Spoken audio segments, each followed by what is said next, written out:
Professor Schroeder, I'm Sarah. I haven't met you. Hi. Hi. And Brenda from Sydney is just there too. Panelist. Hi, how are you? Perfect. In these questions. Still people are joining. Very good. In Brisbane, how is in Australia? Australia, last summer I was in Australia with my family. We made a nice tour. It was really great. Oh, lovely. Ayers Rock, and we have been on a diving cruise, Great Barrier Reef. That was really nice, really nice. Yeah. Oh, good. Yeah, the Great Barrier, I hope, is regenerating a bit. You know, it's not been as good as it was, you know, sort of 10 years ago, but yeah, still beautiful. Yeah. Yeah, it was an amazing experience. Yeah. Well, I'm hoping to get to Germany. My a friend, Cleo Sherilyn Packy, I don't know if you know her. She keeps asking me to come, you know, so I'd really like to go and see her. Now it's a good time to come. Yeah. They won't let me back in the country though. Yes. Yeah. When we travel to risk area, we have to go for 14 days to quarantine. Yeah. Strange situation, huh? Oh, it's crazy, isn't it? When you think back to January, when we first heard, I think, oh, you don't think anything. Then you saw those doctors falling over and you thought, oh my goodness, what is happening? And then it's crazy. really strange. Okay, I think people are joining, so we have time now. Should we start? Yes. Yeah. Okay. Good afternoon to everyone, and on behalf of WFNS Neuro Rehabilitation Reconstruction Neurosurgery Committee and AASNS Neurotrauma Committee, I welcome all the speakers and attendees on the webinar. And today we have three speakers: Dr. Henry Schuder from Germany, Dr. Chandrasekhar Depujari from India, Dr. Brinda from Australia, and two panelists, Dr. Olson Sarah from Australia and myself. And webinar will be moderated by Dr. Amit Chakravarti. He is senior neurosurgeon in my city, Jaipur, and India. Every speaker will be given 20-minute time for presentation and 5 minutes for discussion. And I request all the attendees to discuss more and more about the subject. And now I take opportunity to introduce to my very dear friend, Dr. Henry Schuder. He's professor and chairman of neurosurgery department at University of Greifswald, Germany. I am also happy to share that I received my endoscopic training from the same institute under guidance of Professor Michael Gabe. Dr. Schuder is blessed with two daughters and a son, and Carr's Store endoscope has been named after his daughter Lotta. He studied and obtained his doctorate at the University of Greifswald, where he had become the faculty and presently working as professor and chairman department of neurosurgery. His main interest is neuroendoscopy. He has been receiving training under many eminent neurosurgeons of the world, including Professor Herman Milesi, Dr. Menming, Dr. Zhou, Spechler, Semi, Fukushima, and so on. He has been prestigious chairperson of Endoscopic Committee of the WFNS from 2014 to 2017, and presently he is chairman of International Federation of Neuroendoscopy from 2017. His expertise does not limit to neurosciences. He is famous for his mountaineering expeditions and car racing. So can I welcome or request Dr. Henry Schuder to share the screen and start the presentation, please. Dear Virendras, thank you so much for this very kind introduction. I really appreciate. And I remember the nice time we had in Jaipur, Pink City. Can you see the screen now? Yeah, yes. It's okay. So my topic is scalpel reconstruction after endoscopic endonasal tumor surgery. And I just want to give you some videos to show you the technique, how we are doing it. I don't focus on literature research. You can do it by your own. You know, The numbers of CSF leakage after endoscopic endonasal tumor surgery is very variable. Some people have no leakage, they are blessed obviously, and then some people have a higher rate. So it's very depending also from patients, from the conditions, etc.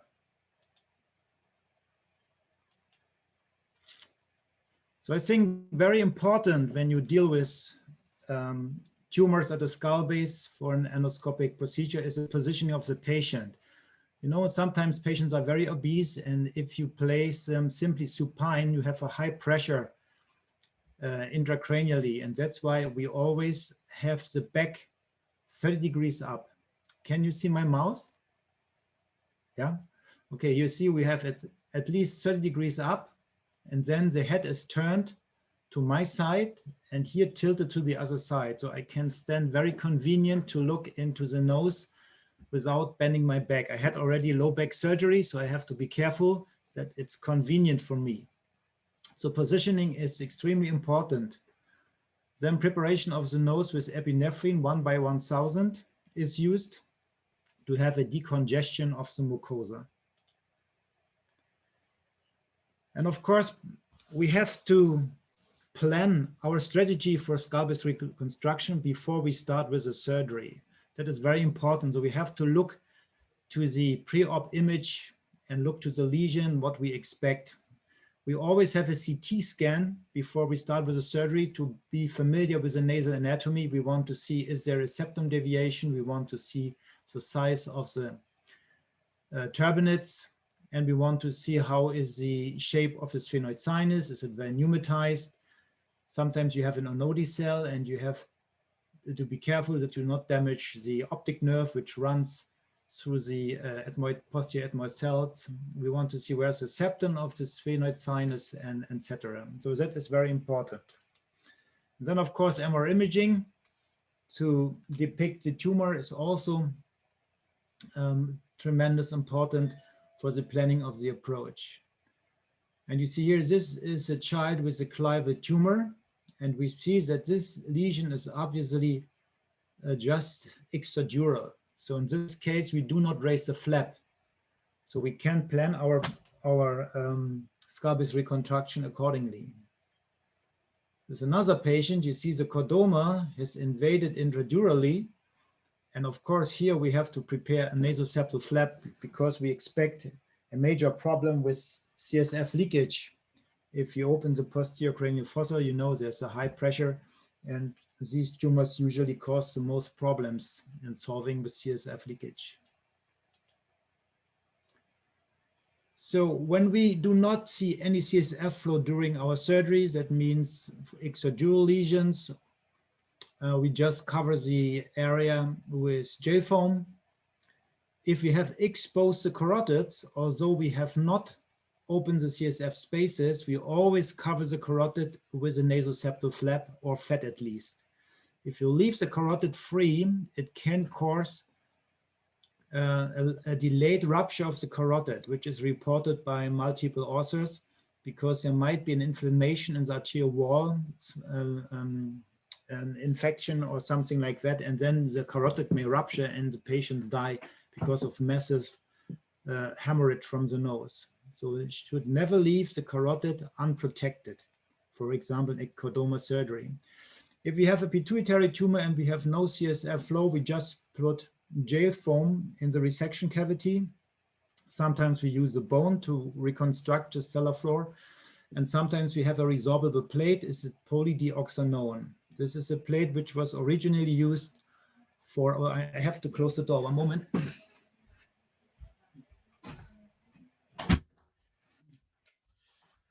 Our dog will enter otherwise, it makes a lot of noise. When we have a minor CSF flow, that is just a little bit of CSF coming through the thin diaphragma, for example. Then we put fat in, fibrin glue, and we reconstruct with bone over this resorbable plate. And if we expect a major CSF flow, what we expect when we have opened the third ventricle in craniopharyngioma surgery, or when we have leakage in the clivus, we always put fat, fibrin glue, and a nasoseptal flap. And then additionally, for 5 days, usually a lumbar drain. So here is a small pituitary adenoma. We open the dura with scissors and a knife, and then we expose the lesion, and we always try to make an extracapsular dissection if possible, to make sure that we have really removed the tumor completely. Going around with a dissector. And these micro adenomas, usually you don't see any CSF leakage because the diaphragma is really relatively thick, and the diaphragma is also covered by the normal gland. So in these cases, we just put a little bit gel foam in the resection cavity and to cover the dural defect. That's all what we do, and it's usually sufficient. And it's a very low risk that you have a CSF leakage. Sometimes we use a bone. Then we remove the bone with a high-speed drill and the 1 millimeter kerosene. And we go around to have this rectangular bony floor removed. You can lift it up. Here, in this case, we have also a handle to grasp it very nicely, because the septum is still on the bone. And then we have exposed the dura. We make our tumor surgery. Then we put gel foam in the defect, and then we bring the bone back again, and then we rotate it 90 degrees. So the long axis comes then in the vertical plane, and we can lock the bone under the bone at the tuberculum cellae and at the floor of the cellar to give a little bit of buttress. This is one technique. Or we use a resorbable plate. So after tumor surgery, we put the gel foam in the resection cavity. And then we place this resorbable plate in the epidural space. Sometimes it goes intradural, but better it is you just place it epidurally behind the bony margins of your cellar floor opening. And if you have this, it's very nice. We had some cases where the diaphragma was intact. There was no CSF leakage, and we just placed some gel foam or fat tissue and fibrin glue. And then the patient was sneezing, and the whole reconstruction blew out from the nose, and it's like a fountain of water came from the nostril. So then we have to go again. And this PDS full gives a little bit of buttress. So even if they increase the intracranial pressure, your reconstruction will not go away. I find it very useful, and we have used it a lot of cases. And so far, we were quite happy with that technique. Fat is always a good option. This was a chordoma patient. You see there's a big defect. This is the cellar floor, and we had no nasoseptal flap in this patient. So we put fat in the clival defect. We fix it with fibrin glue, and then we put a larger fat also in the sphenoid sinus. Then he got a lumbar drain, and we put some Surgicel on this fat tissue, gel foam, and then tamponates in the nose to fix the reconstruction. It's also an option, but it's not ideal. It's better you have a nasoseptal flap. But there are cases with previous surgeries and you have no flap available, then it is a rescue option which you can do. You know, sometimes you have patients that get a bad smell from the decongestion or the decay of the fat tissue, and this can really annoying, especially for the partners of the patient. So if possible, we try to avoid it. So the nasoseptal flap is the workhorse for scalpel reconstruction. It's a really, really nice technique. You know, we harvest the septum depending on the size of our defect. We can go up here in the anterior part of the nose, take a lot of mucosa, then we go down to preserve the olfactory mucosa, which is very important. And then when we have taken this nasoseptal flap, we store it in the nasopharynx, or in clival tumors, we store it in the maxillary sinus. And then there Karau came with a Rick Carrao came with a nice idea to use the contralateral mucosa, which is otherwise just resected, as a reverse flap. That means from the contralateral side of the nasoseptum, we take the mucosa in that way, and then we flip it over to the denuded septum where we took the flap. And that is very nice because then the post-operative discomfort of the patient with crusting and discharge is reduced tremendously. And here is the technique of our nasoseptal flap. The base of the flap is the posterior nasal artery coming from the sphenopalatine artery. And then we make a cut which goes around the choana to the nasal floor. And this is the ostium. And we go up here to the skull base, close to the skull base, and take this nasoseptal flap.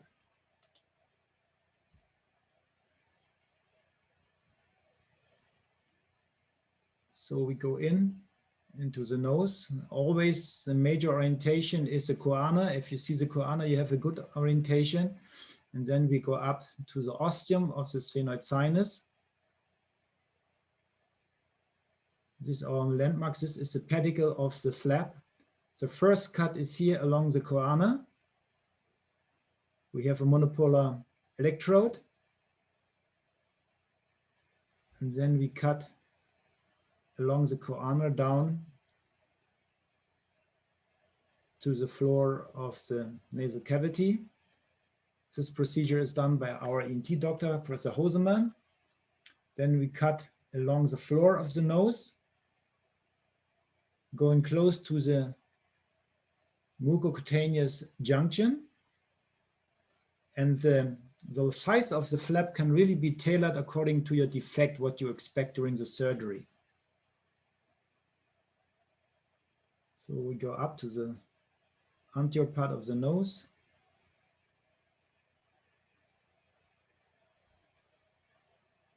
The next cut is upwards from the ostium of sphenoid sinus, but we have to preserve at least 1 centimeter of the nasal mucosa for olfaction. That is very important.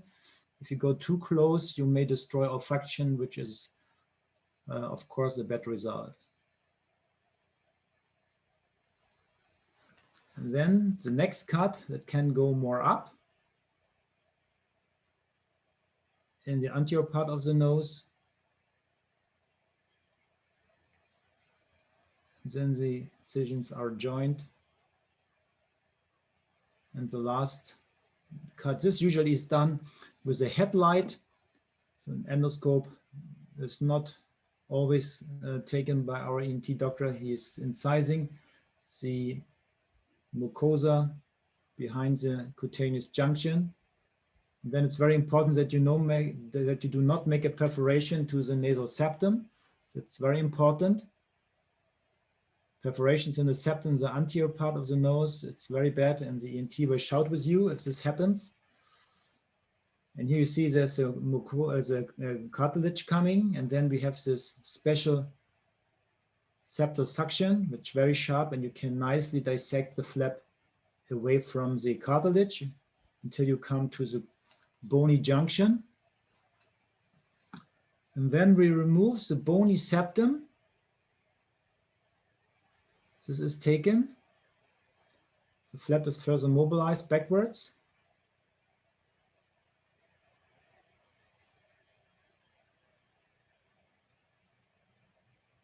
And we take every care that that you do not make perforation. Sometimes you have bony protrusions here, the bony spore, and then it may happen that you have a small hole in the flap, but usually it's not a big problem. So we store the nasoseptal flap down in the nasopharynx. Then we measure always the length and resect the bony septum in the back accordingly.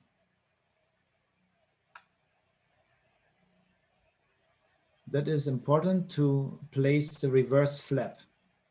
If the bony septum is still there, the flap will be too short and you cannot reach the anterior level of the incision.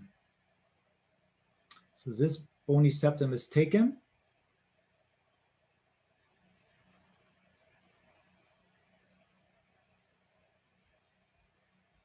Here the bone is taken.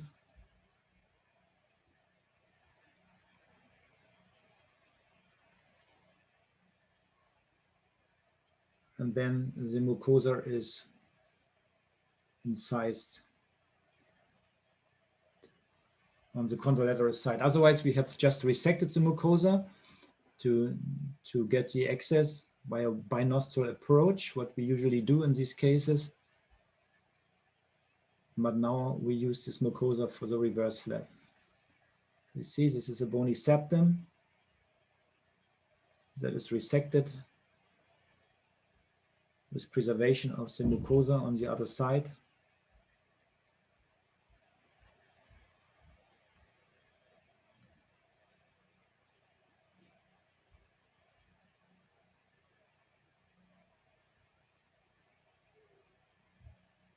Here, the mucosa is now exposed. Here you see the rostrum of the sphenoid sinus that is taken. And then we cut on the other side the reverse flap. You can cut it from the same side here, so you have enough space. This is the contralateral mucosa.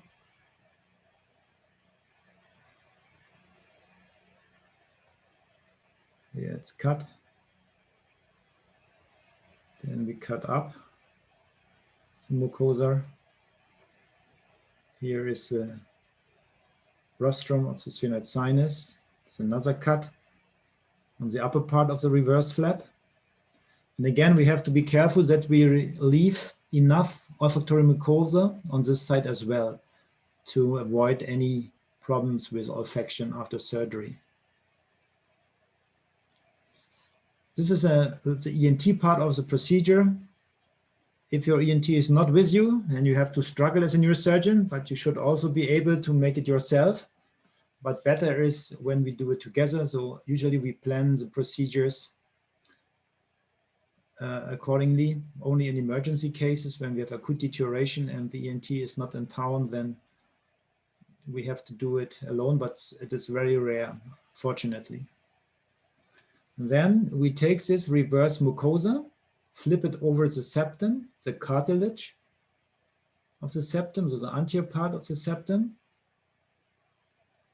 And all this denuded cartilage is covered. So we make some sutures to fix it here. And that is ideal for the recovery. So the patients have really a reduced time of discomfort with crusting and discharge. So it's very nice to have this reverse flap. So I strongly recommend to do it. So this was a case of a meningioma. We have just placed some gel foam in the resection defect, and then we take the nasoseptal flap, which is fixed with fibrin glue. Then we place some Surgicel on the flap, gel foam, and then in each nostril 2 tamponates. So we do not use a balloon catheter. We just think that the tamponates give a more constant pressure on the whole flap. If you have a balloon catheter, you have one point where there's a high pressure, and on the lateral sides of the balloon, you have less pressure. So I think the tamponates is better. There's another case. You see this after resection of a craniopharyngioma. It's a big hole in the third ventricle.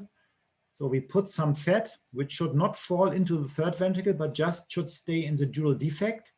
We fix it with fibrin glue, and then again, the nasoseptal flap is brought in position. And it's very important before you place the nasoseptal flap that you remove all the mucosa. There should be no mucosa between the flap and the skull base. The second important thing is that you drill all septi flat so that you do not have any protuberances which prevent that the flap is really smooth on the surface. That's very important. And the third thing is that the margin of the flap should overlap the defect at least 1 centimeter. That is the ideal part. Sometimes you have not 1 centimeter, but just 8 millimeter or so. That's also fine. But you know, the flap is shrinking a little bit. And if you take it too small, it might cause problems on one side or the other. And you see, ideally, you see a very good enhancing of the flap, showing that the vascularization is good. The black thing here is the fat, what we brought in with the fat suppression MRI. If the flap looks like this, you can be happy, and hopefully it will heal in very nicely. So what is the rate, what we can expect? Some people say they have no leakage, but if somebody said he has never a problem, I'm always a little bit in doubt. But you can decrease the post-op CSF leakage under 5%, but at least under 10%. And when you look to the literature, before we had a high percentage of CSF leakage. Also, we had the problem after craniopharyngioma surgery or also after chordoma surgery. So it's one interesting case what we had where we opened the diaphragm incidentally. This was a lady with visual problems, and she had this intra and suprasellar lesion. You always thought it is a non-functioning adenoma. And when you look to the MRI, you think that's just a regular tumor. We open here the cellar, make an incision, and take the tumor. And then we did it, we exposed the cellar, we make incision in the dura as we do it in the usual way. So we cut not too close to the tuberculum, but we go far down, but again, you see a lot of water coming suddenly. So that was unexpected because our incision was not very high in the cellar floor. So we resect the tumor and you see a lot of water is coming. And this is the diaphragma. So obviously there was a folding that the diaphragma went down because of the tumor growth. So we resect the tumor. That's the diaphragma is here. You see the diaphragma, and here's the cut between the dura and the diaphragma. So in this case, we use stitches because it was a big hole. And I thought it's not enough to put fat in, but we want to suture the diaphragma back to the cellar dura. It's a little bit cumbersome in the nasal cavity to make the sutures, but I think it's worthwhile to do it because this would be really a problem with the CSF leakage because the defect is so high. So that's why we make the decision to make 3 stitches to fix the diaphragma to the cellar dura. And then the last one on the other side.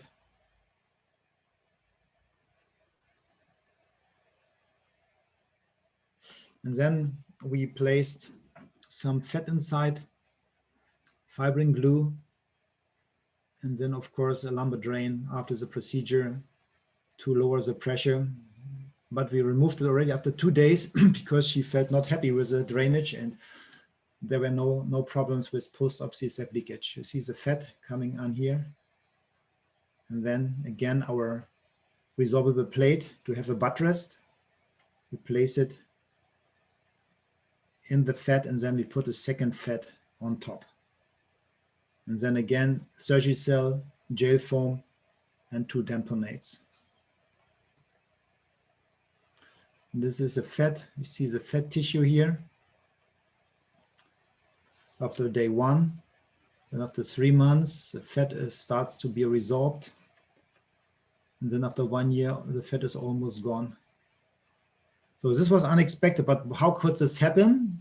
I think we expect that the diaphragma celli is lifted up by the tumor, but obviously there was a folding.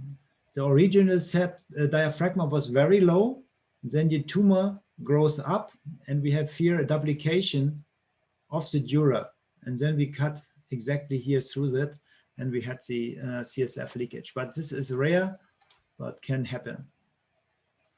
So one example of a clinical chordoma, you see this is a tumor going intradurally with brainstem compression. So we make an endonasal transcranial approach.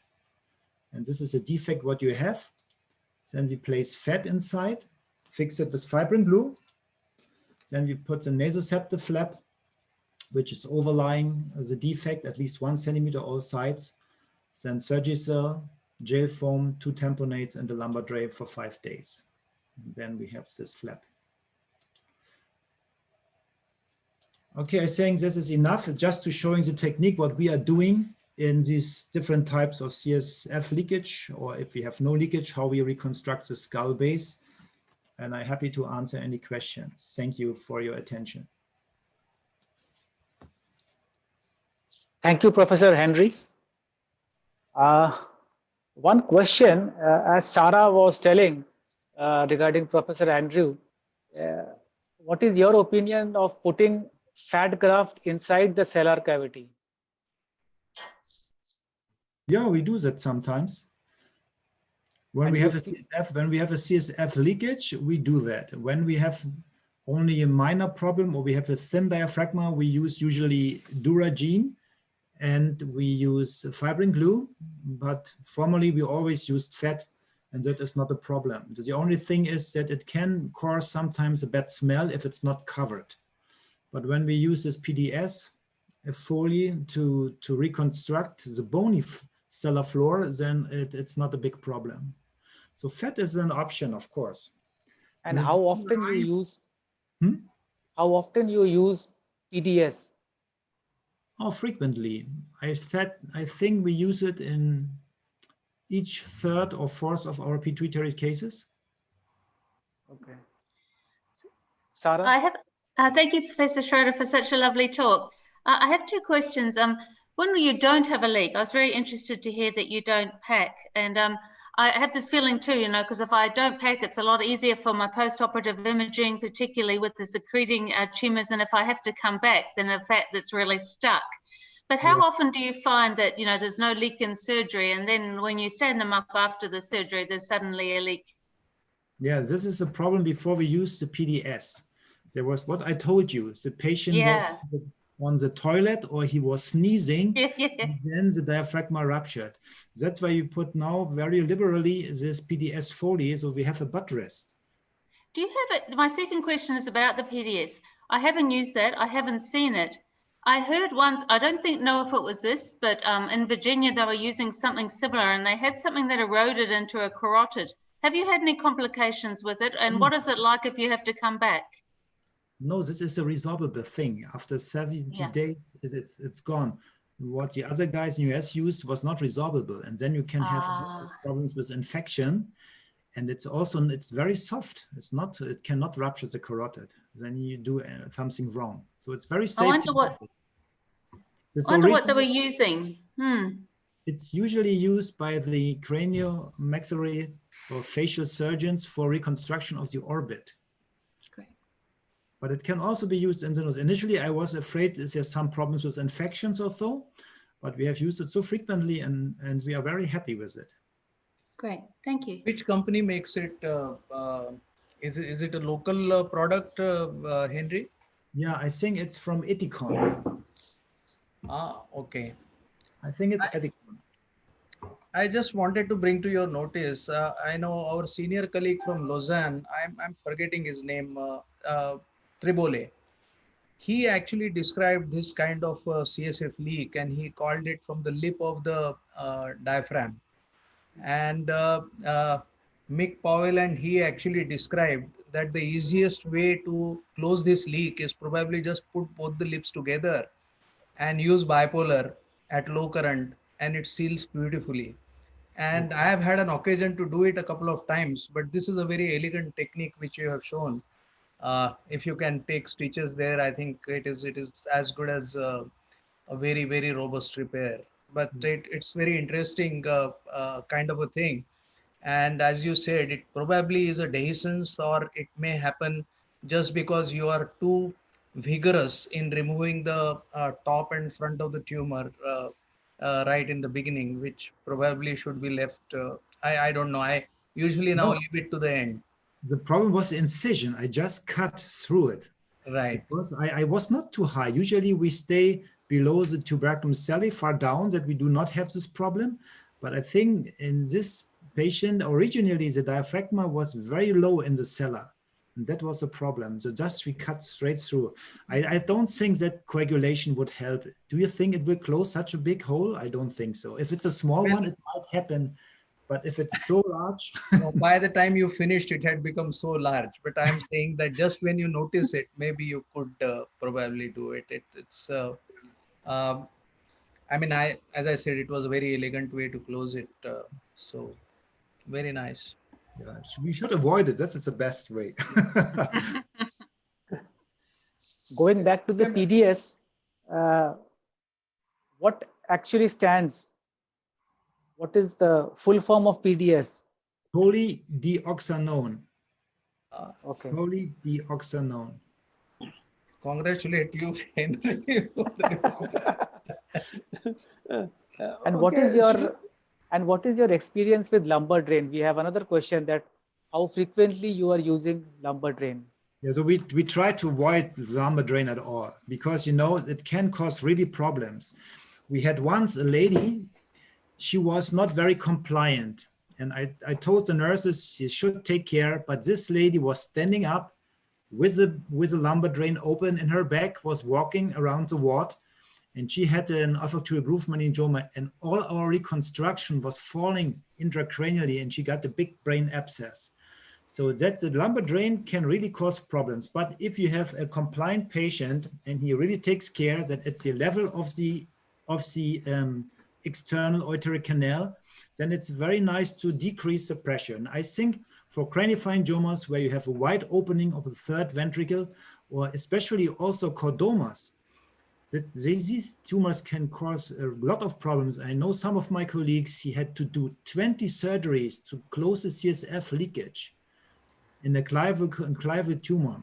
And I also had a problem with three revisions in a child recently. And he always came back with the CSF leakage. And I think to lower the pressure in this is really a good option. There's a big controversy. Some people like Ted Schwartz, you use it very much. And Cababianca said they don't use it anymore. So I think there are indications where the lumbar drain helps. Yes, in fact, if you remember, we had a discussion with Luigi Cavallo recently, and he says that not only have they given up using the lumbar drains, but they mobilize the patient the very next day. They want the patient to stand the very next day. Yeah. So I really don't know. I think the opinion varies greatly. Yeah. So we always sit the patients up in the bed. He's never laying down. Usually they are 30 to 45 degrees up in the bed. That is correct. That is also an important point to mention. But I think when you have this big hole, I'm more happy with the drain. I feel better. And probably Brinda is going to tell us, but it seems that clavus seems to be more notorious than anywhere else to get recurrent leaks. I don't know why, but there's a high pressure in the posterior cranial fossa. Yeah. Sometimes, Henry, in post-traumatic cases, we don't see any leak. There is a leak, CSF, but imaging doesn't show what is site of leak. What is policy in these cases? Number one, do you prefer thecoperitoneal shunt in these cases? No, what we do when we don't see a leakage, we always give fluorescein intratracheally. And then we make an inspection of the nose, and usually you find a small area where this fluorescein is coming from. And then we just follow it, and usually you find a leakage. If you don't find a leakage after fluorescein injection, then I think there should not be a leakage. Or it's like a valve mechanism. Sometimes it's open, sometimes it's closed. But I think fluorescein is very nice to detect even small leakages very well. What is your opinion regarding the thecoperitoneal shunt in these cases? No. No. You cannot place, if you have a CSF leak and you place a shunt, you decrease the pressure and you suck all the air and mucus into the cavity of the brain. Absolutely. You would never do that. You have to close the defect. What is imaging you prefer for these cases? We have a special T2 weighted MR imaging technique. Okay. Where we look for any superimposing techniques. Which one? Any superimposing technique of CT, HRCT, and T2 fat separation MRI? Usually we start with this MRI, with this T2 weighted sequence. They can show very nicely. Sometimes, if we are in doubt, we can also make CT, myelo-CT. But usually we use this fluorescein very liberally, and we look into the nose with an endoscope. You know, we have a CT scan looking, is there a bony defect if it's after trauma? And then we make this MRI with this CSF sensitive sequences. And then we give fluorescein intrathecally, and then we look with an endoscope. But trauma cases in my institution are usually done by our ENT surgeons. We are not so much involved in these. Thank you, Henry. And our next speaker is extremely dear to me, inventor and guide, Dr. Chandrasekhar Devpujari. He is head of neurosurgery, Bombay Hospital, Mumbai, India. He is presently working as a chairman of WFNS Neuroendoscopy and Neuroendocrine Committee, and he is founder founder president of Neuroendoscopy Society of India. His expertise include endoscopic and minimal invasive surgery, pediatric, epilepsy, vascular, and gamma knife radiosurgery. He has done fellowship of microvascular surgery from Henry Ford Hospital, Detroit, pediatric neurosurgery from Toronto, and epilepsy surgery from Miami Children's Hospital, and endoscopic surgery he learned from the Mainz, Germany. He has a lot of fellowships done. He done from Fujita, Shinshu, Osaka, Emory University Clinics, Atlanta, and Cleveland Clinic, US. He served as a very important position as a president in the Neurological Society of India, Skull-Based Society of India, and Pediatric Neurosurgery of India. And he's on the board of very important and prestigious journals like World Neurosurgery, Child Nervous System, Journal of Pediatric Neurosurgery, and he has contributed a lot of chapters in textbooks of neurosurgery and progress of neurosciences. He has been an invited speaker and conducted workshop almost every corner of the world. And can I request Dr. Devpujari to share the screen and start the presentation? I have lost my presentation. Just give me a minute. Okay. Okay. Thanks, Virendra Sinha ji. Thanks for your kind introduction. I think all that is in the past, and I'm supposed to share with you my thoughts on transcranial repair. Something is not working. Is it seen? I am not able to. Okay.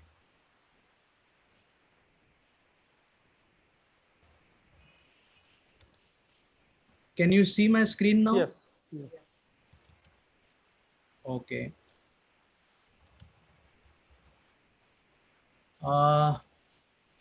So basically, Henry has shown us some beautiful videos, but I'm going through a little bit of text as well.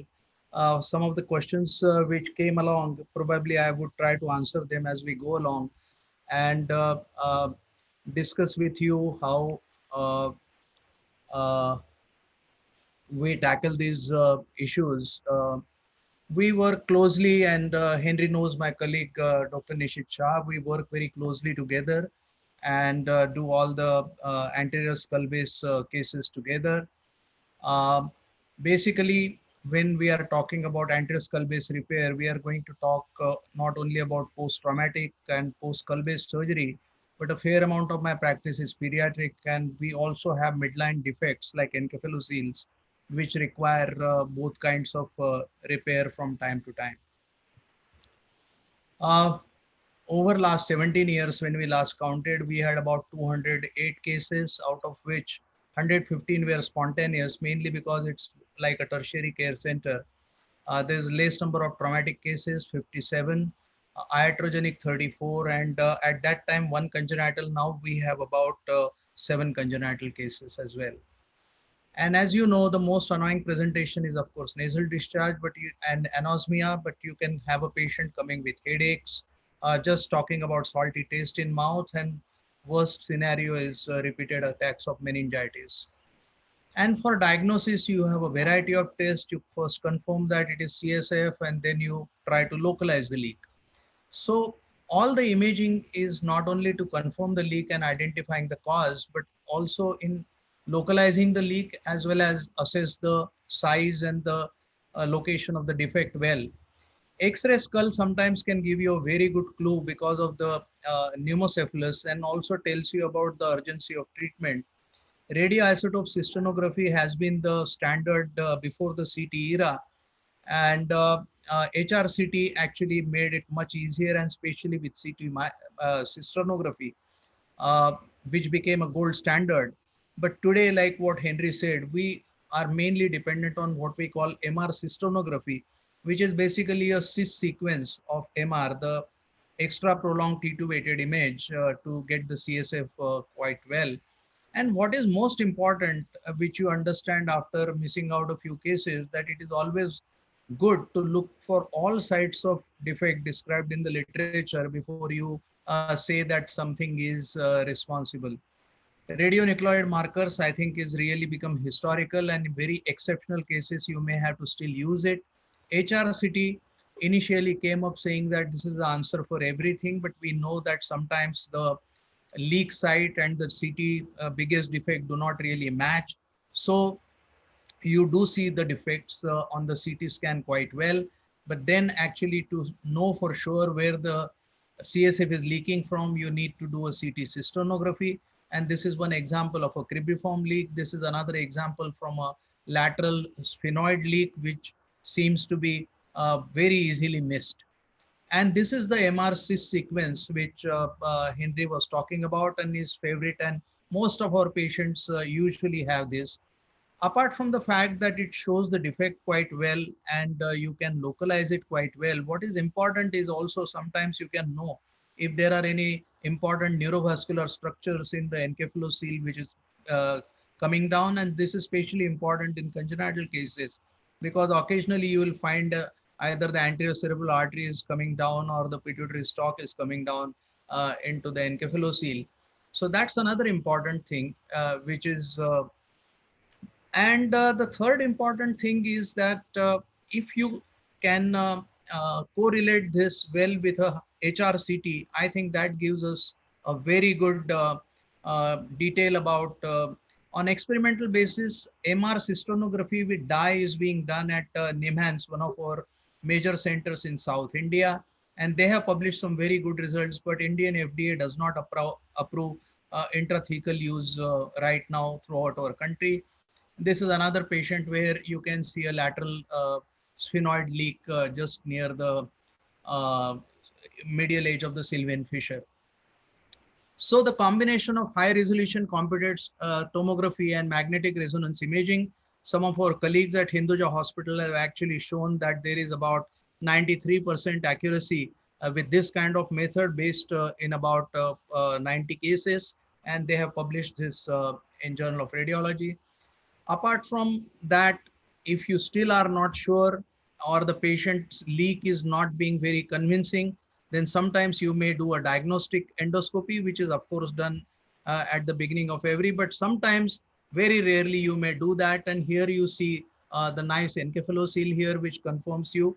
And as Henry said, they more and more, especially for complex cases, previously operated cases, recurrent leaks, we have also started using fluorescein now, which gives you a much better idea as to the exact site of the leak.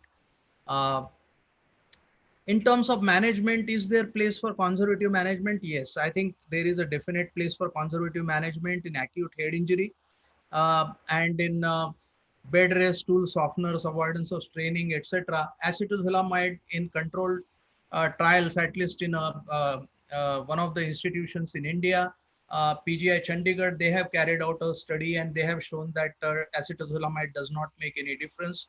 Prophylactic antibiotics is one of the most debated topics, and there has been no conclusive study which shows that prophylactic antibiotics are useful.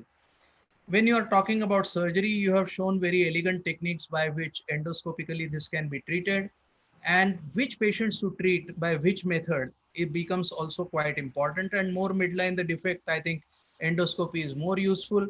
There is another dictum which Sakas has showed in his classification of anterior skull base, that more medial the defect is, there is more likely chance of persistent CSF rhinorrhea. And he has also tried to show that the frontal defects need to be treated differently than cribriform plate defect, and we'll talk about it in a minute.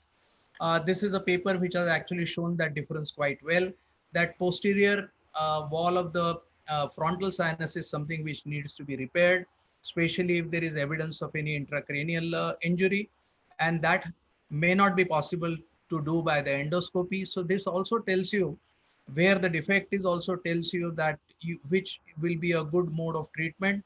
If you have only a outer wall defect, or if you have a cribriform, a fracture, a linear fracture going into the cribriform, but there is no CSF leak, then of course you should use a conservative treatment. I was really surprised to see that iatrogenic injuries are not uncommon. In fact, in sinus, functional endoscopic sinus surgery, it is almost as much as 3%. And this series actually of 32 patients shows very clearly over a long period of time from this institute. Now, most of the management of anterior skull defects, especially defects under 2 centimeters, is being done by nasal flaps these days. In fact, defects which are small can be treated by free flaps. Of course, multi-layered repair, we will talk about it. Even in intracranial repair, multi-layered repair has become important, but even in endonasal repair, multi-layered repair is being given much more importance than just putting a flap or just putting. So most of the papers will tell you that you will use either fascia lata or mucoperiosteum of a turbinate, or the septum, or you will use the nasoseptal flap with something else to stop this, and this satisfied almost 80 to 85% of the anterior skull base defects. Then what are the indications for transcranial repair? If you have a frontal sinus leak, if you have multiple bilateral leaks, if you have non-active leaks, if you have large defects, we usually use the criteria of 2.5 centimeters. If there is an associated intracranial pathology, if you have a complex penetrating injury, or the defect is not very well defined, or if you think there is more than one defect. Then of course, post-surgical anterior cranial fossa meningiomas are the most notorious because they also erode the skull base. Esthesioneuroblastoma, you always need to repair the skull base. Accidental opening into the paranasal sinuses while drilling can cause this. Most famously, this can happen with anterior clinoid drilling without even your realizing, or drilling a hypertrophied planum, and congenital defects, as we'll talk about later. So dandy, again, I think it has to be either dandy or Cushing most of the times, unless somebody from Europe tells me that there is another neurosurgeon who did this before. But dandy is credited with the first anterior cranial fossa repair with fascia lata graft by transcranial intradural. Gill has written a paper in 1950s about it, and Schramm, in fact, in 1979, for the first time used a vascularized gallio-pericranial flap, which has become the standard of care as far as the transcranial repair is concerned. Timing of surgery, I think the penetrating injuries deserve to be treated early. Anterior fossa surgery indicated for other reasons. Then you of course think of treating early. If there has been a recent meningitis, you will treat early. We already talked about a large aerosol or encephalocele where you may require early surgery. Brain herniation through the nose should also be treated as early as possible because the defect is unlikely to seal. If there is a radiological evidence that there is a definite dural tear and it is widely communicating with anterior fossa fractures, displaced bony fragments and bony spikes, and fractures with soft tissue wedged between bony edges. These are the indications for early surgery, while you can probably wait a little bit if you have a leak which is either stopping and starting, or if you have a recurrent delayed leak, then of course you have to consider surgery.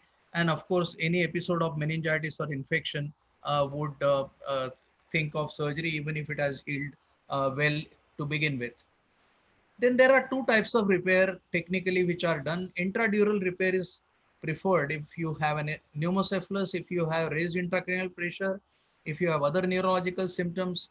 if you have bony fragments displaced, and if you have clearly seen that there is a wide dural injury, and in some cases you may decide to have extradural as well as intradural repair.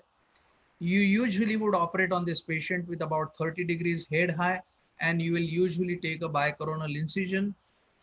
Classically now bicoronal incision has become more wavy because the hair growth is much easier to hide the line.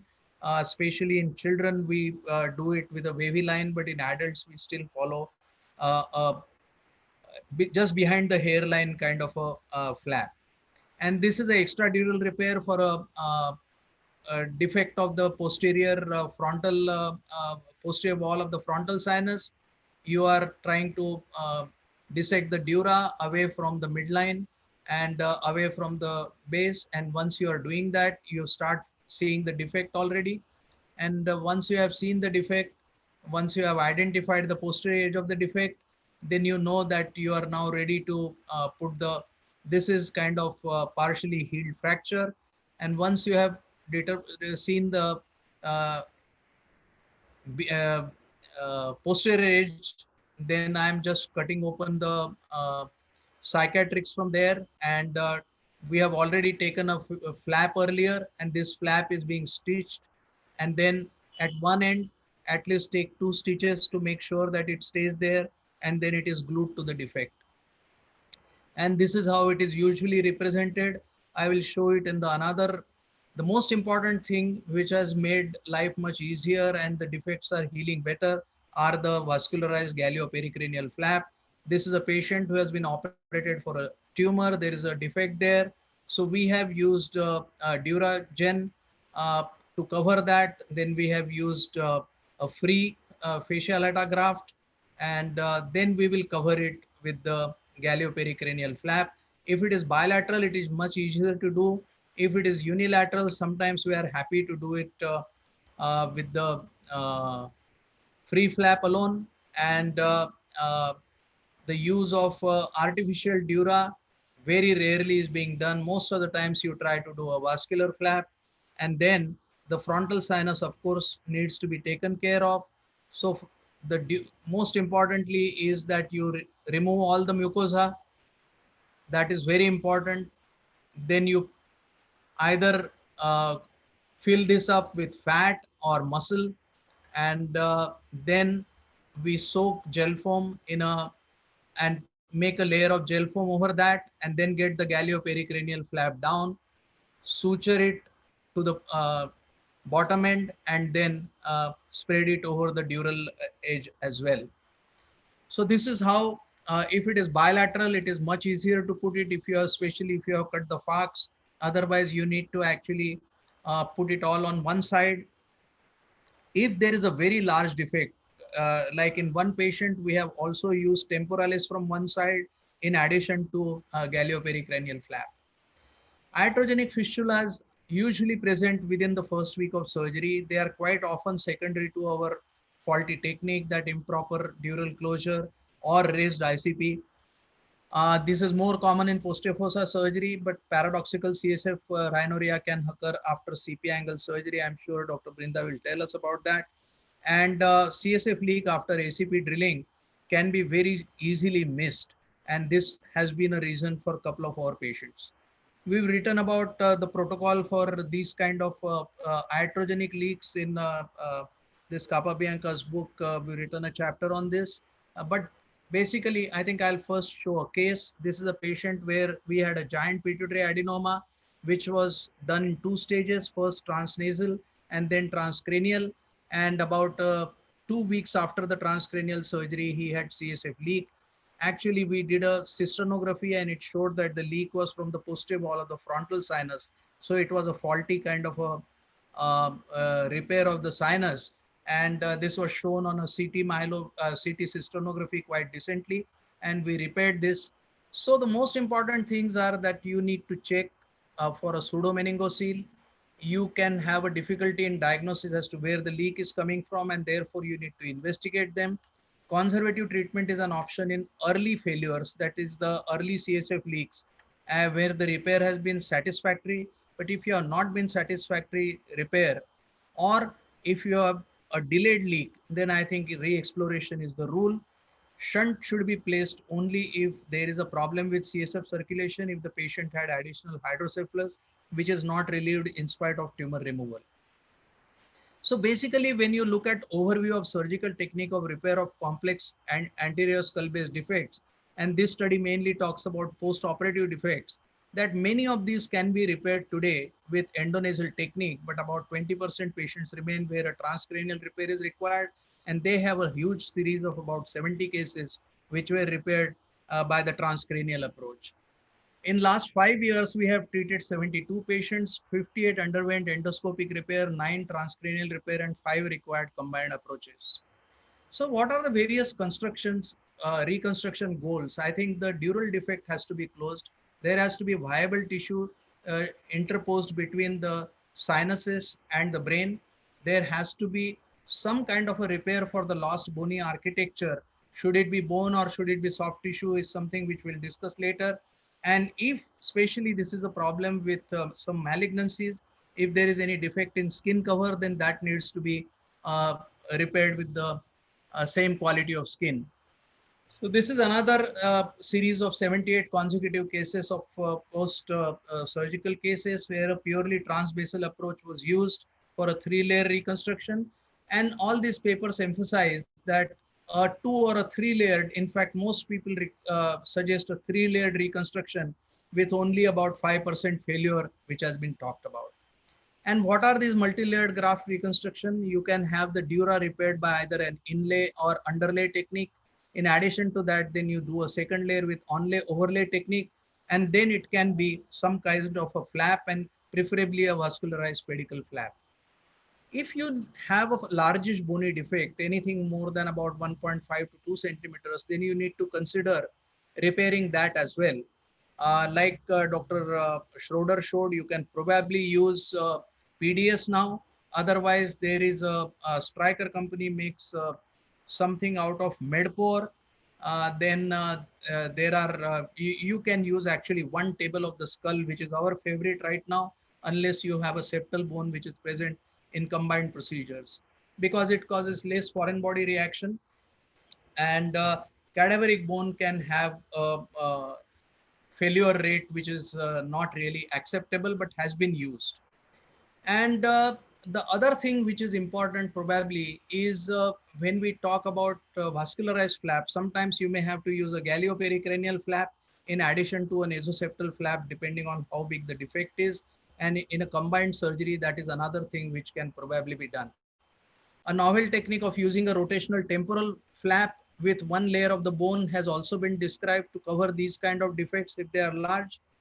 And there are several papers which have shown some unique kind of flaps, osteomyofascial flaps as they are called. And there are 3 reports, one from United States, one from India, and one from China, which have shown these innovative approaches where you can use bone along with the muscle as well as fascia to close these defects. The obvious advantages of intracranial or open procedures is that you can visualize directly, you can do a direct repair of the pericranium, and repair can be done extradurally as well as intradurally. However, the dural tears can occur actually while doing an extradural dissection itself. You may actually increase the scope of your repair while doing this. And sometimes the areas of cerebral tissue herniation may not be very easy to visualize if it is a large defect, especially going posteriorly. And you obviously cannot go all the way back in the sphenoid sinus, and the hospital stays, of course, prolonged. There are, of course, complications along with this. And one of the most common complications, apart from not doing a watertight closure, is not removing enough mucosa and formation of mucocele, which can actually become purulent and can be a source of infection. And therefore, many minimally invasive approaches are also being described. This is a very beautiful minimally invasive approach overview, where transorbital approach has been used to close a lot of defects in the skull base. And I was really surprised to see, though I have seen Castelnuovo do some of the anterior fossa tumors by the transorbital approach, but it is equally effective to close these defects. And you can actually go into all the 4 quadrants for different corners of anterior cranial fossa And I would recommend people to really explore this approach, as we have started doing, we are planning to start doing right now. One of our Indian colleagues has also talked about a purely endoscopic craniotomy approach. He does it through a small pterional craniotomy, and he can repair the whole anterior cranial fossa by endoscopic surgery if there is no raised intracranial pressure. This is one case of congenital defect. This is the transethmoidal encephalocele, and this was completely repaired by a intracranial or what is called transcranial repair. Extradural as well as intradural could be effectively, while there is another one, sphenoidal encephalocele, and this required for us to use the transnasal as well as transcranial approach. And this is the combined approach I am just talking about. This is a small child where we are first doing the extradural approach. We have identified the defect from where it is going down. We are identifying the defect further and making the sac empty of its contents, delivering them inside. And once we have seen that the endonasal approach has started, you can see that the large encephalocele has been disconnected. And then after that, this has been gradually excised.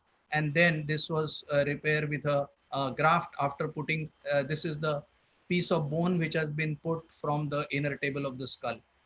Then the fascia, and then of course the galeal flap.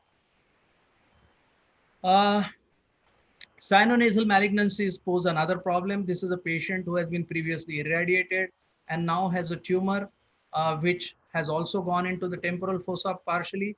So this tumor was partly removed by endonasal approach and partly by transcranial approach. And you would find an endonasal approach to remove this tumor. And then you can also see that once the defect was recognized, we have been able to excise this almost completely. Fortunately, the bony erosion was not too large and the bony defect was not too large and could be completely closed with a small piece of bony chip again. And a nasoseptal flap from below took care of this, apart from layering of the galeopericranial flap from above. Uh, and this is the post-operative scan showing you a very satisfactory excision of this malignancy. So complexities of reconstruction of cranial base are mainly in revision surgery, secondary reconstruction, free flap reconstruction of the adjacent structure, and therefore in the irradiated patients especially, you have to consider using free tissue transfers. And I'll just close with showing you one case where we had to use free flap recently for a sinonasal malignancy where the patient was already operated once and irradiated. And pedicle flaps are difficult to go because you need to have a large hole for it to be taken there, and locally it is difficult to procure. So you have to depend on free flaps. Free flaps are of two types. You either have a flap with only muscle and soft tissue, and you can have a lateral condyle flap because medial condyle flap because you cannot otherwise get a flat bone. So a small chip is taken along with this. Here we have used only a soft tissue free radial artery graft was used for this patient, where part of the skin also had to be excised because it got indurated, and a sinonasal malignancy was completely excised by a biportal approach, and then a free flap was positioned, and it has healed quite nicely, as you will be able to see it here. And the obvious advantages are that you can take it from you do not have to create a separate space to take it along, and the skin healing is fairly good. Post-operatively, I think most of the points are contentious. As we already talked, we usually use lumbar drain. If ventricle has been opened, then we keep it for 3 to 5 days. If it is not, we keep it for about 48 hours. We use intravenous antibiotics for 24 hours, or then depending on what is the preoperative status of the patient. Though we allow them to mobilize, we do not allow them to bend. The need for the shunt, I think, is usually not indicated in normal pressure leaks. If you have all other methods have failed, like two of our patients required shunts, both were the leaks were from sphenoid, which could not be completely obliterated probably by both the approaches. And when the patient came with a third time recurrence, we added a lumboperitoneal shunt in that. So basically, I think the repair depends on the lesion, the patient, his or her own preferences of the surgical team and environment which you work. And I think that is probably what is most important apart from the resources available. So I think this kind of what we call manthan, we need to churn our ideas to get some sense out of what we are discussing. And thank you very much for a patient listening.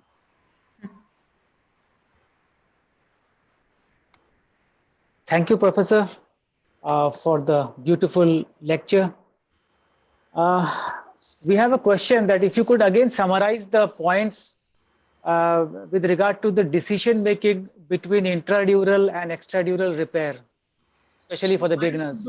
Today, I think I would do extradural repair only in the posterior wall of frontal sinus stairs, where I am fairly confident that there is no significant intracranial injury. I think that is, to my mind, that is the only indication right now, where in other cases, I usually do extradural dissection only if I feel confident that I am not going to damage the dura further. My preference over a period of time had changed from extradural to mainly intradural, except for the back wall of the frontal sinus fractures. So what is your opinion regarding the use of bone cement to cover these large bony defects in the skull base? I'm strongly biased against it. I do not like to use it. I think a synthetic graft, unless it is absorbable, is not a good idea. Thank you, sir. Thank you, sir. Yes, Professor Sinha has a question. Yeah, I would also welcome comments from my colleagues.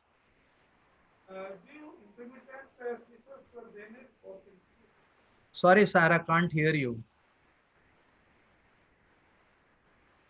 Should unmute yourself, see, Virendra. Yeah. No, Sorry. Yeah.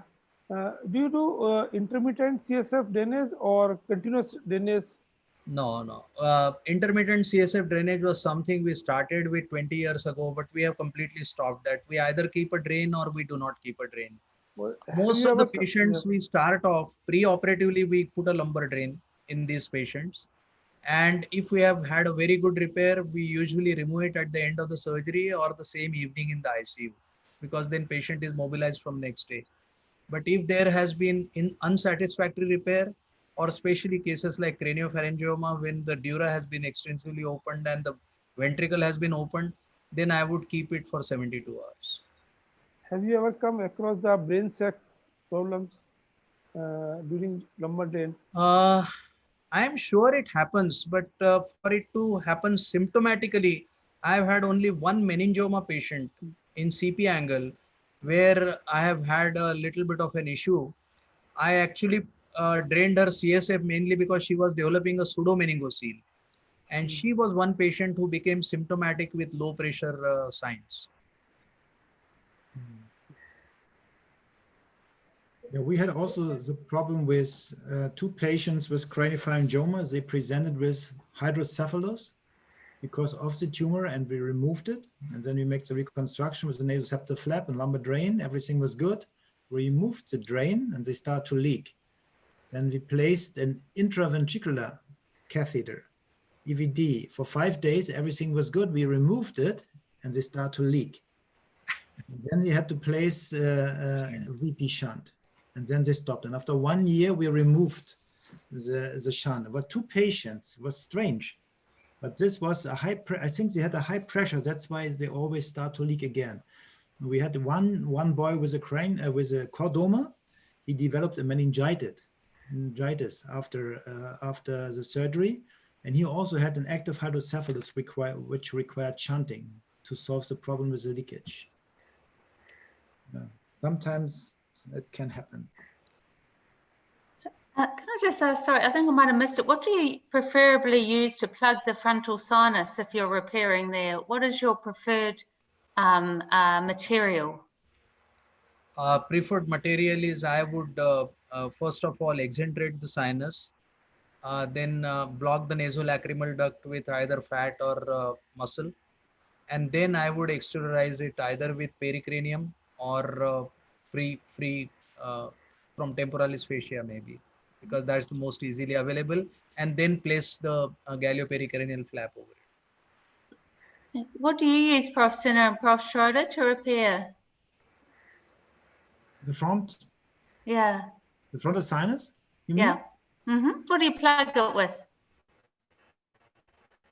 Usually when I open it during craniotomy, I just leave it and cover it with pericranium. So I don't make an exenteration, so I don't make a cranialization. When we have trauma cases, we always remove the posterior wall and make an cranialization of the frontal sinus. And like Chandra showed us, we remove the mucosa and we plug it with muscle. Muscle. Yeah. Usually What about you, Prof. Sinner? Just take temporal muscle. Same. Just You can muscle? also use fat. I think doesn't because matter. it is Pericranial easy. is okay, I think. Yeah, it's exactly. We have temporal muscle and then we just take it. But if it's open, we just cover it and we leave the mucosa. If it's just open in, let's say, the top of the frontal sinus, just leave it. Sometime, Dr. Devpujari, on imaging, there is only unilateral leak, and we open from one side. Unilateral opening of craniotomy we do. And on surgery, we found that fracture is going to opposite side. So you take always, you open unilateral or bilateral flap? If the CT cystoscopy or MR cystoscopy has convincingly shown me that the defect is strictly unilateral and it is lateral cribriform or frontal, then I am happy to do one-sided approach. But if it is medial cribriform, then I think, or planum, then I would probably do a bifrontal. And the skin flap is always bifrontal for cosmetic reasons, so it's not such a big problem.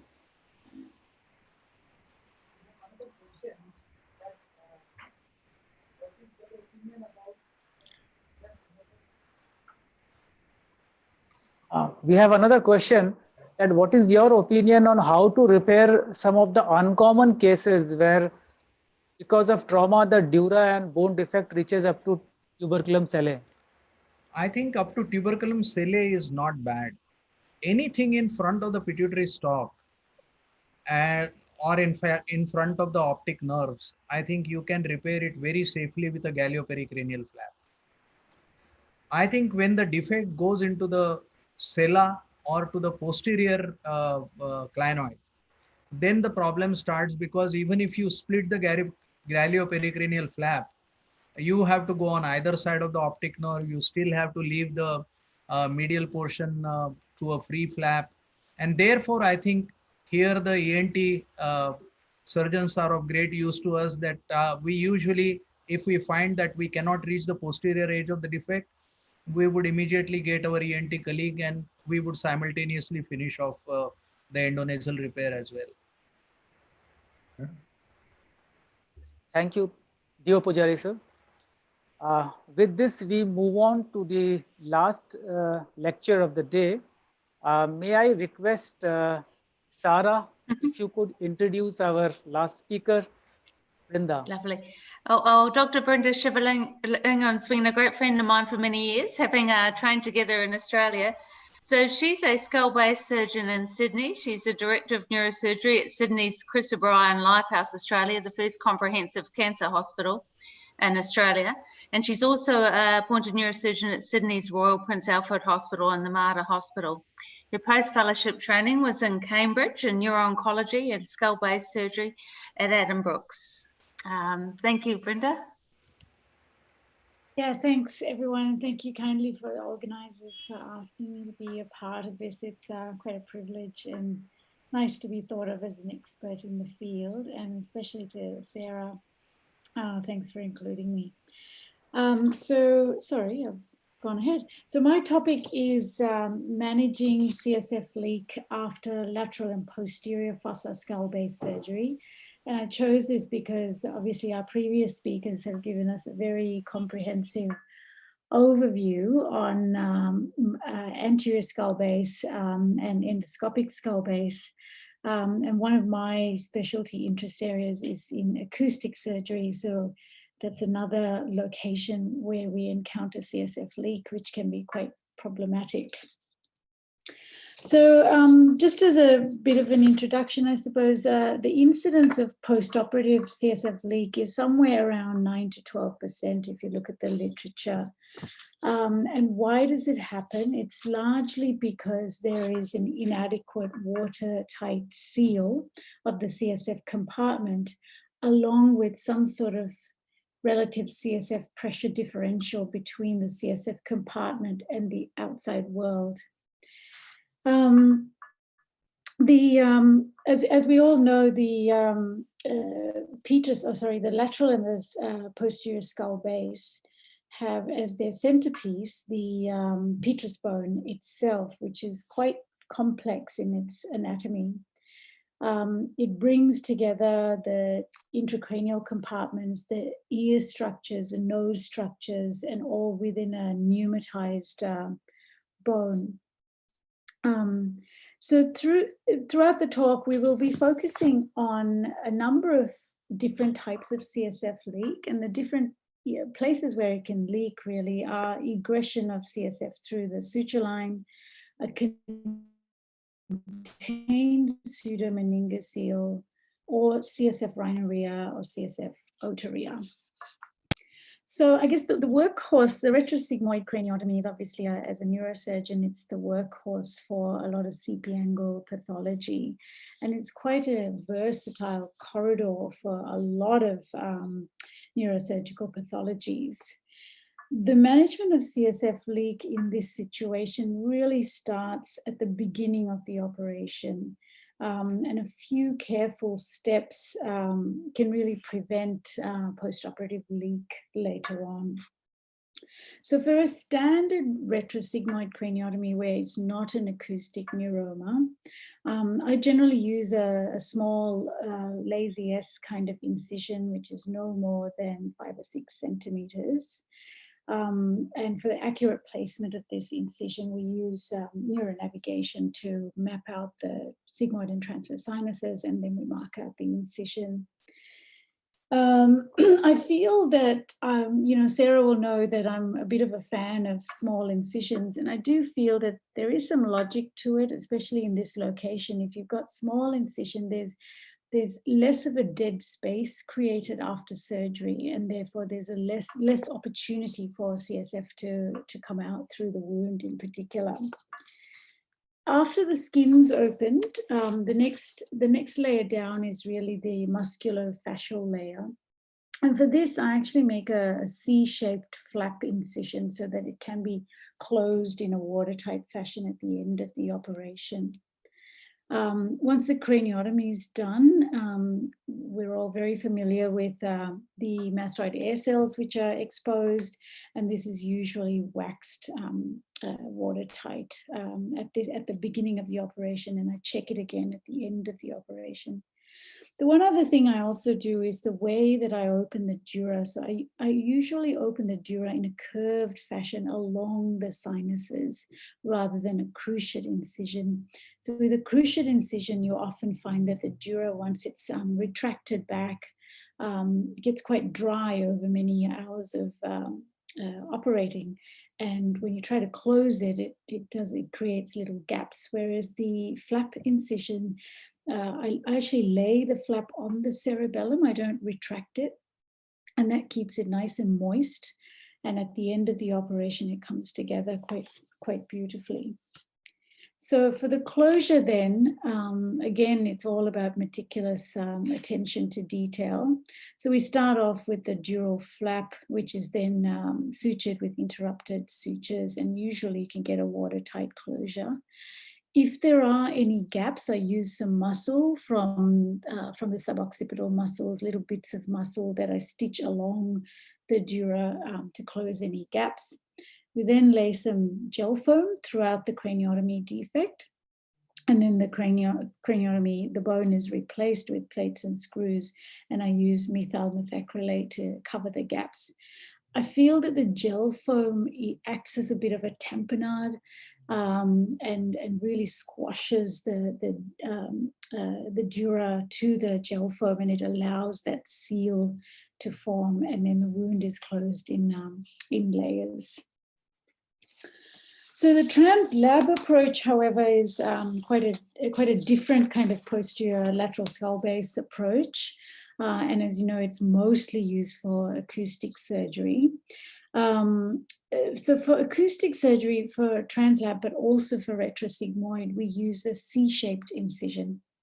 Again, the musculofascial layer is opened in a C shape. It's really important, especially for a translab, as you reflect the musculofascial layer anteriorly, that you don't breach the skin of the external auditory canal.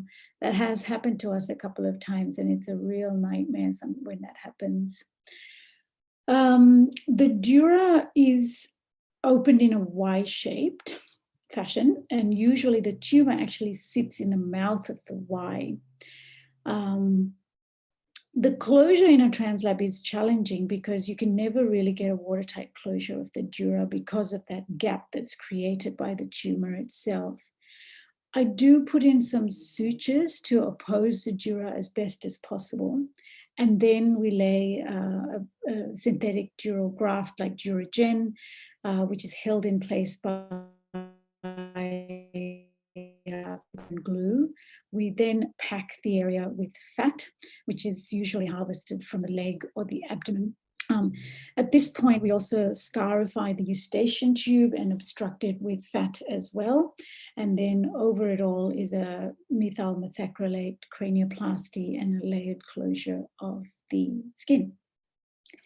So of course, despite our best measures, we all see CSF leak. And there are some leaks that are simple and can be managed relatively conservatively. And then we have the more complex CSF leaks that often require surgical intervention. So the leakage, probably the simplest is when you do see CSF coming out through the wound. And this typically happens when the sutures are removed at about day 7 or day 10. And what we usually do at that situation is to resuture or put in some reinforcing sutures. And usually that holds things as long as it stays that way for about 10 days. The next sort of category of CSF leak is really a contained pseudomeningocele where the wound is well healed, but there's a soft and fluctuant CSF collection underlying the skin. If it's soft and fluctuant and it's not putting any tension on the suture, on the wound itself, I actually tend to leave it alone and observe it rather than rush in and do anything. It often resolves on its own accord over some weeks, and the patient just needs a little bit of reassurance in that respect. Occasionally, however, these contained pseudomeningoceles can go on to increase in size and also become under tension.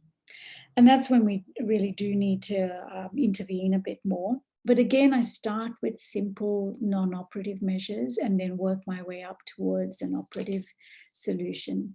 So what we normally try is percutaneous aspiration of the wound, collapse the pseudomeningocele down, and then wrap a tight bandage on, which I ask the patients to keep in place for about 3 to 4 days.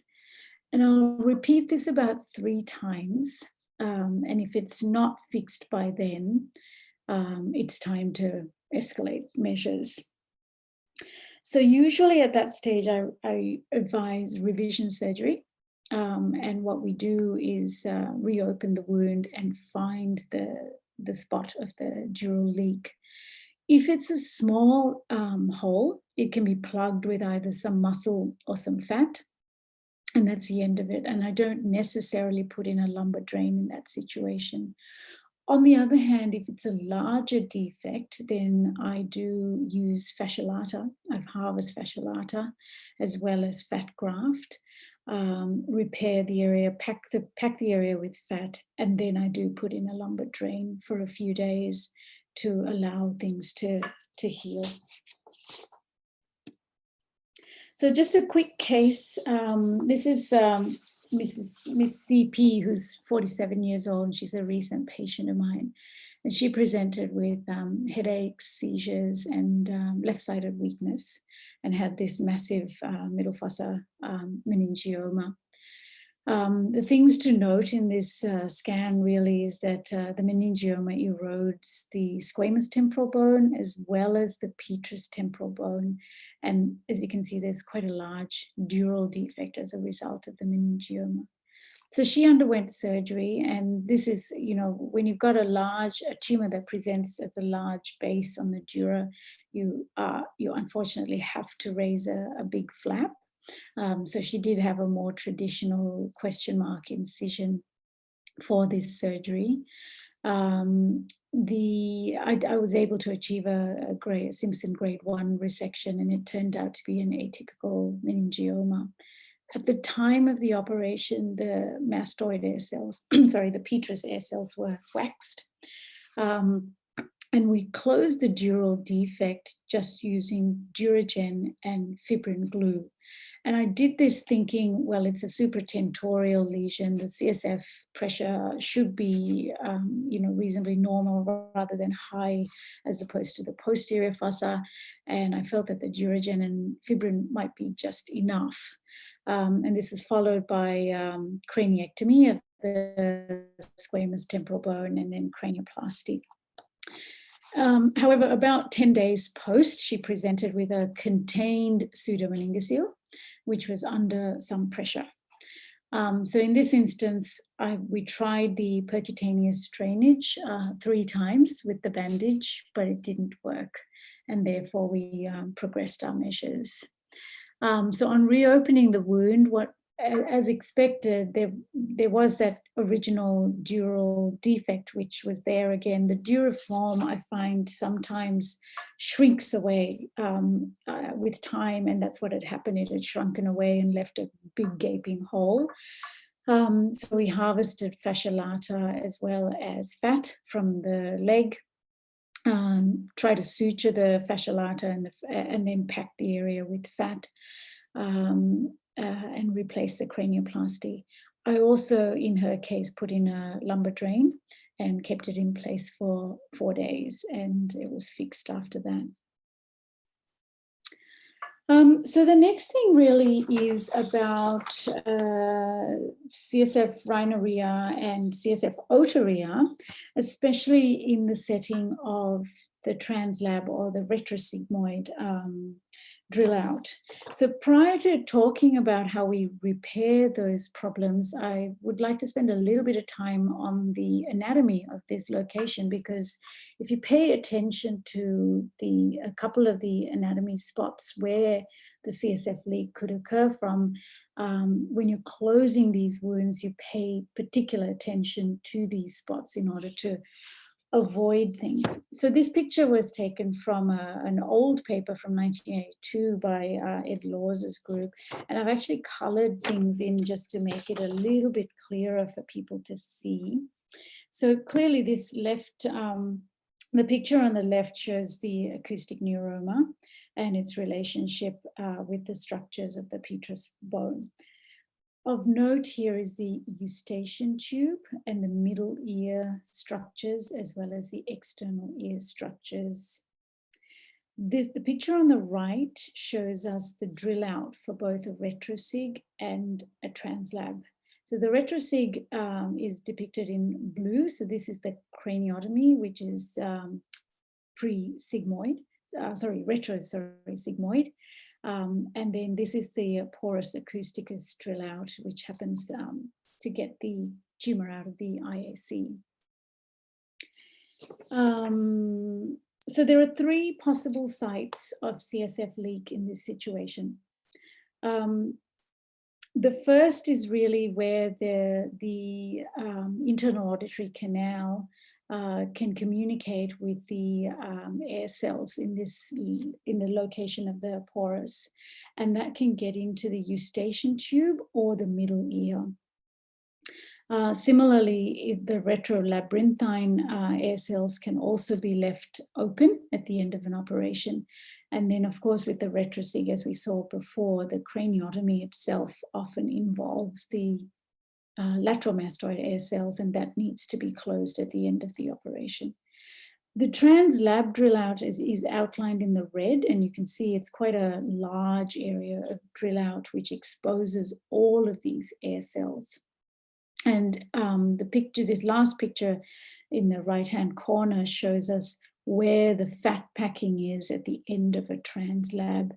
Again, in particular, we need to pay attention to packing the fat into the eustachian canal and also the middle ear with a blind sac closure of the middle ear so that there's no otorrhea. Okay, so moving on from that, so how do we manage CSF leak in terms of CSF rhinorrhea in particular? So with a retrosigmoid, usually if I have CSF rhinorrhea, I really feel quite horrible about it because it means that I have not paid attention to the air cells in terms of waxing them off. And the quickest way to fix it really is to reopen the wound and re-wax the mastoid air cells and or the internal auditory canal, and that should fix it.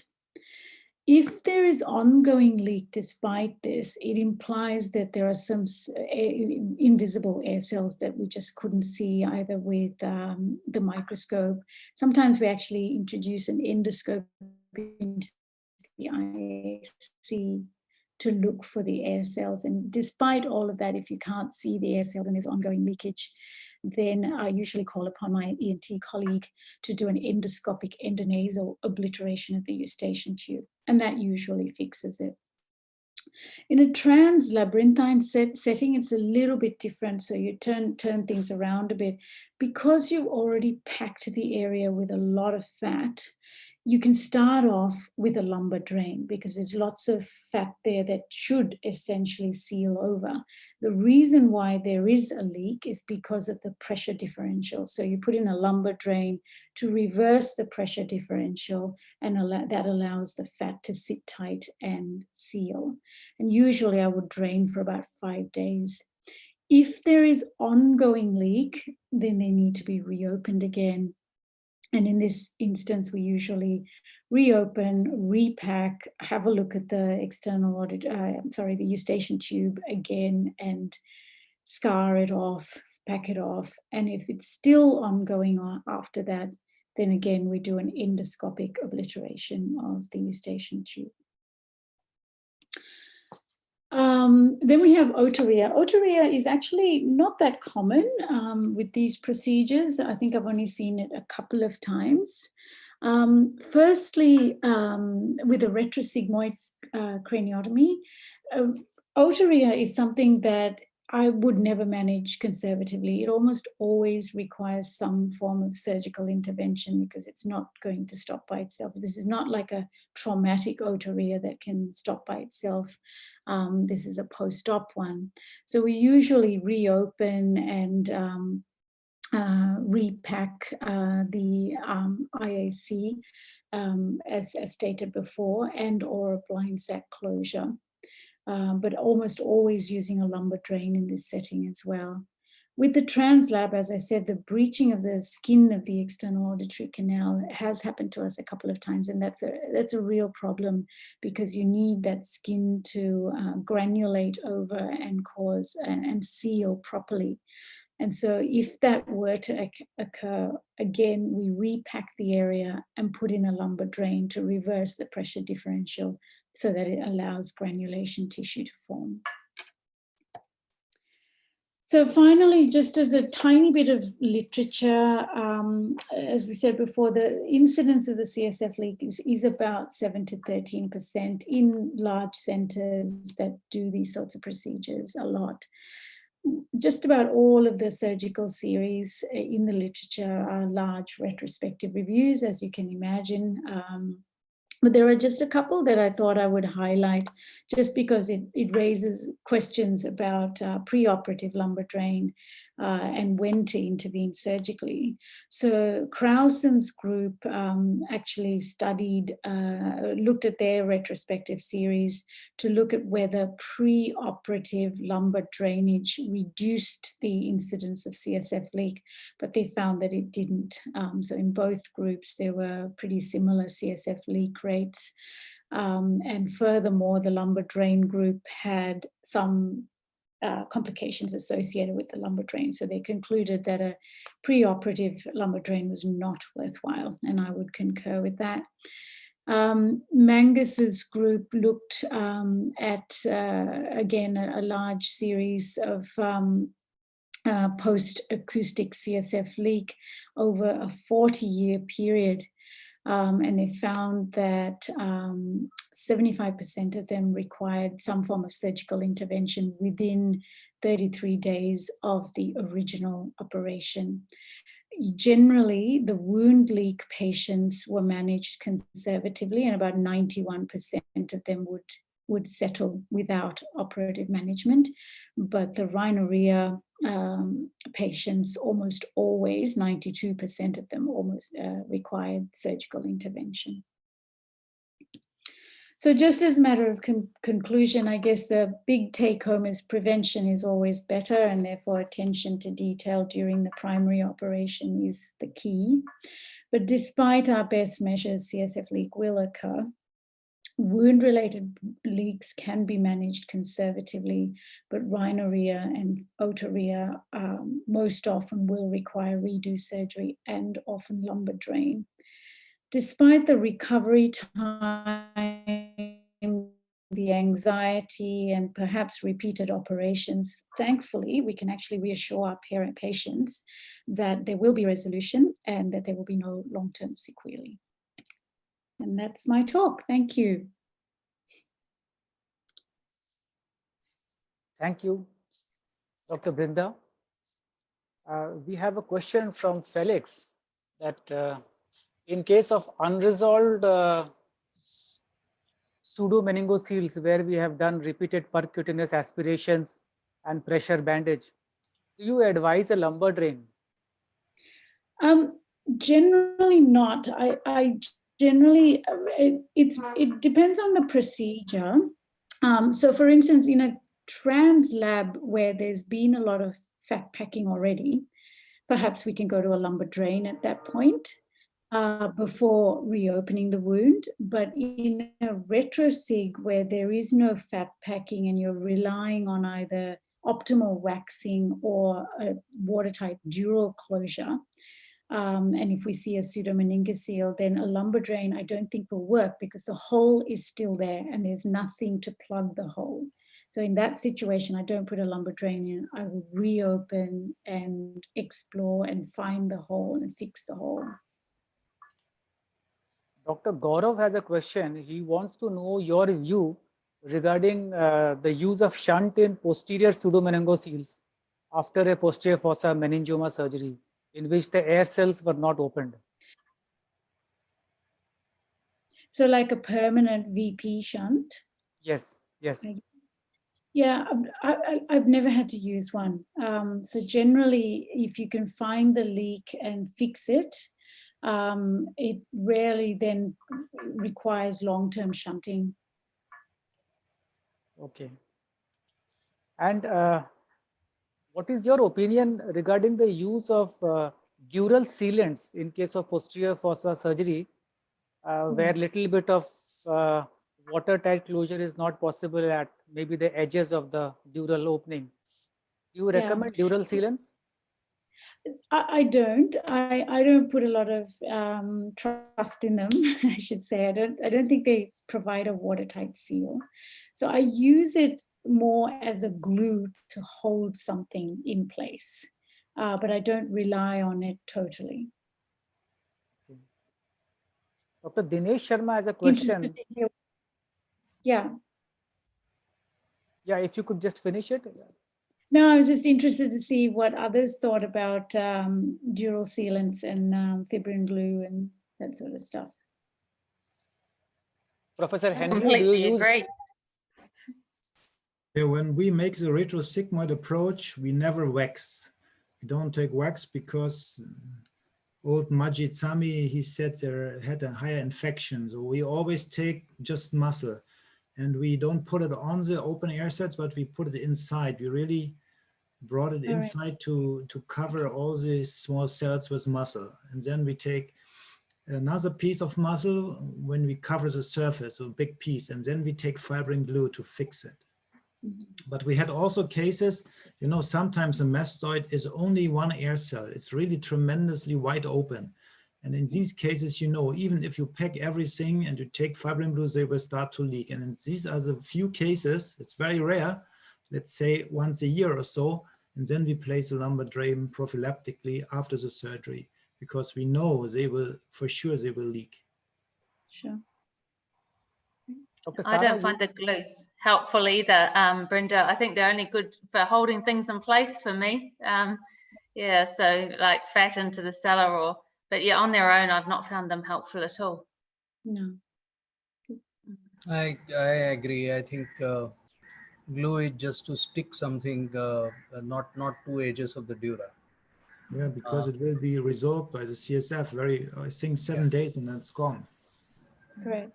And in fact, I think it should not be interposed at all. It should be just at the edges of whatever you are going to use at the graft. So that's another thing, because sometimes you can just otherwise have CSF collection under that and then it gives way. Yes. Dr. Brinda, when do you do, or if at all you do, a CT cystonogram for post-operative CSF leaks ever? I don't actually. I've never used a sonogram. I think if you know, especially in a post-op situation, you know where you've been and you know where the potential leaks are. So it's about thinking about the anatomy, studying your post-op CT, and you can usually figure it out from there. So I've never really used a cystonogram. I think there is one place where I have used it, at least I think in 2 or 3 patients we have used it. When you are not sure if the leak is coming from the IM or the leak is coming from the open mastoid air cells. Yeah. Sometimes you, at the end of the operation, you feel you had closed the mastoid air cells and you have not really seen IM, but it looked as if post-operative CT scan shows you that there is a air cell at the tip of your drilled meatus. Yeah. And these are cases where it has actually helped to differentiate between the two, so that you need to open the dura and go all the way into repair, or you can repair it outside itself. No, that's a good point. We sort of routinely do both. We wax the lateral mastoids and open the dura and have a look inside, usually using an endoscope as well, because you may have missed a couple of things. But that's a very good point, that a cystonogram could help. That is what I want to mention. If you use a 45-degree endoscope at the end of the surgery and you look into the internal auditory canal, you can really very precisely see is there something open or not. It's much better. With a microscope, it's so easy to miss it because of this tangential view. Yes, very I have true. one question to you. I have never used in my life the Translab for vestibular schwannomas. I always do it retrosig. Why do you use the Translab approach? I think it's no need. Look, agreed. I use both, and I use both because the ENT surgeon who I work with, we're both trained in both, and I guess we want to maintain the skill. So one of the things we've been doing more recently is for hearing preservation or hearing augmentation, where we actually take the tumor out and then implant a cochlea at the same time. Okay, yes. And for that, a Translab is more useful. It's more appropriate because it gets you right to the cochlea. But the other times that I use, if I'm not trying to, recreate hearing, the other time I like a Translab is if there is a very long tail within the canal of the tumor. but also even with the CP angle component of a schwannoma, if it sort of makes a bit of an acute angle into the brainstem, I find that the approach when you come in translab, you need less retraction of the cerebellum. So I would often look at the scan, look at the configuration of the tumor, and then decide the approach. But I'm with you. I much prefer retrosigmoid, and I probably more frequently do a retrosig than a translab. Yeah, but occasionally, it is not entirely on the basis of the size of the tumor or the status of hearing. No, correct. That's right. It's not. It's more about the shape of the tumor, how long the intracanalicular component is. And then more recently, we've been doing the smaller tumors with a translab because of the cochlear implants. Do you use sitting position in the larger tumors? So for a retrosig, I always have them supine head turned. So I don't ever do sitting. We position them exactly the same for both translab and retrosig. They're supine with a head turned quite extremely to the other side. Yeah. So for the larger tumors, we use the semi-sitting position because then you have always a clean field. Yep. Especially in younger patients, when there is a very vascularized tumor, you always have some problems with the blood, which disturbs the view to the interface between the tumor and the nerves. And then you have continuous irrigation in a semi-sitting position, and you can dissect without any waste of time for hemostasis. So for these, I like it much. The smaller ones, of course, supine is fine. It's very good. You don't get too fatigued with your arms, or do you have supports? No, I go to the gym. It's no problem. Should do that. But we have a headrest. It's not too inconvenient. And it sometimes looks strange. If you position the patient correctly, you can tilt the whole table, then you're pretty convenient. Sarah, correct me if I'm wrong, but I guess Australian training has very rarely brought in sitting position. I would say, like I did all my training in Sydney, and I don't think there's anyone in Sydney that does a sitting position. I've had a couple for pineals, and a South African neurosurgeon told me he did his MVDs all that way, which I found fascinating. I haven't tried that. But yeah, pineals, and a brainstem cavernoma, that was, but not very uncommonly, so very uncommonly, yeah. The pineal is ideal for sitting, I agree. Yeah. I do them prone interhemispheric occipital. Yeah. Many ways to skin a cat, right? Many ways indeed. Dr. Brinda, we have one more question. What is your take on management of delayed pseudomeningoceles? Sometimes after 6 months or 1 year or even 2 years, some patients come with a pseudomeningocele. In those cases, what is your advice? Look, I would still work through it to see what's caused it at that delayed time frame. Occasionally, it's the delayed ones. Not that I've ever had one, but the delayed ones, you've got to ask: have they got raised CSF pressure? Is that why it's happened in a delayed fashion? So yeah, I'd be very keen to try to establish that before treating it. But otherwise, again, if it's a soft pseudomeningocele that's not progressively enlarging, I would leave it alone and just watch them closely. If it is progressively enlarging, I would still go through the same kind of process that I illustrated before.